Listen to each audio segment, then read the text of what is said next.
top-down economics are mouthing the words middle class. But this is something you have to believe in and something you have to be ready to fight for. If those words are going to have meaning again, they've got to be backed up by real solutions, not empty rhetoric. And those solutions have to speak to the ways that the economy has changed.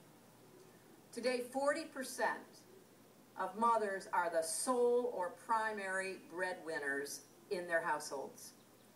And more Americans are working multiple jobs just to make ends meet. Parents are rushing home from work to get their kids home from school and maybe get them off to a practice or a rehearsal. They're squeezing every minute out of their 24-hour day with barely enough time to breathe, let alone relax. I remember when I was a practicing lawyer back in Little Rock, and around 3 o'clock every afternoon, all of the women who worked in the firm were hunched over their phones, kind of whispering into them. And at first, I didn't know what was going on. And then I realized they were all checking to make sure their children got home safely.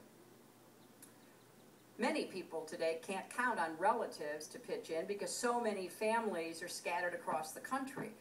Now, I happen to be extremely lucky because my amazing 8-month-old granddaughter lives near me, so I get to see her a lot. But nobody expects everything to come easy.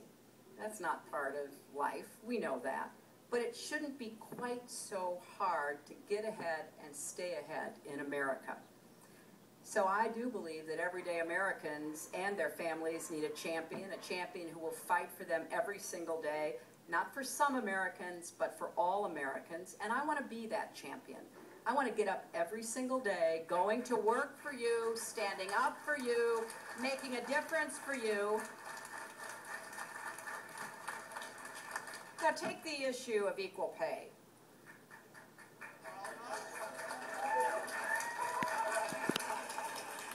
I don't think I'm letting you in on a secret when I say too many women still earn less than men on the job. And women of color often make even less. And then there's the so-called motherhood penalty, with many women taking a pay cut when they have children. Now, all this lost money adds up. For many families, we're talking about thousands of dollars every year. That's money that could go for rent or groceries or a new car or into the college fund. Now, we could fix this if Republicans would get on board. We, in fact, could fix this today, but they won't. In fact, one Republican candidate for president dismissed equal pay as a, quote, bogus issue. Another said Congress was, quote, wasting time worrying about it. One even said that efforts to guarantee fair pay reminded him of the Soviet Union. And to that I say, what century are they living in? But thankfully, the American people know the truth, and the truth is that when any parent is shortchanged, the entire family is shortchanged, and when families are shortchanged, America is shortchanged, and therefore, this is not a women's issue. This is a family issue and an American economic issue. And here's what we should do instead to close the wage gap. First, we should pass the Paycheck Fairness Act, which gives women the legal tools we need to fight discrimination at work. I introduced this legislation back in the Senate in 2005, and I kept sponsoring it again and again. Well, it's time to get this done once and for all. Second, we should promote pay transparency across our economy to ensure women have the information they need to negotiate fairly. You can't stand up for equal pay if you don't know whether you're paid equally.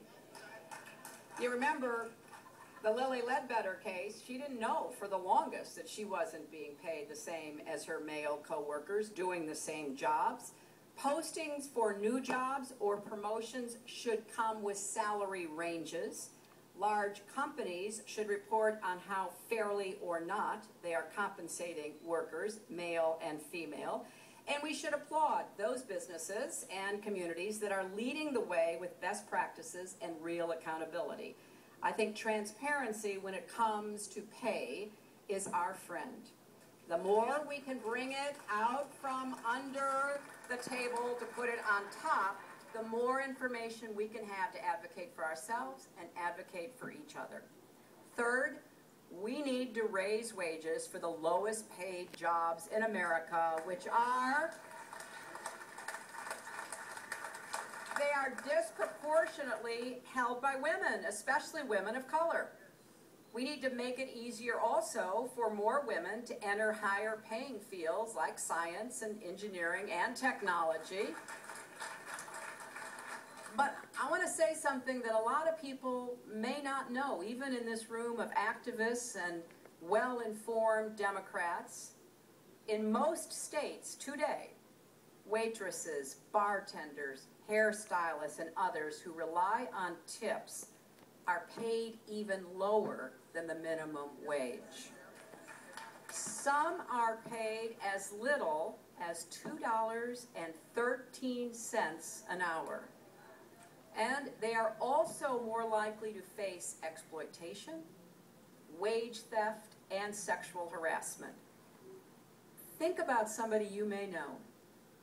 Think about the mom trying to succeed at work and give her kids the support they need with a job that pays her $2.13 an hour.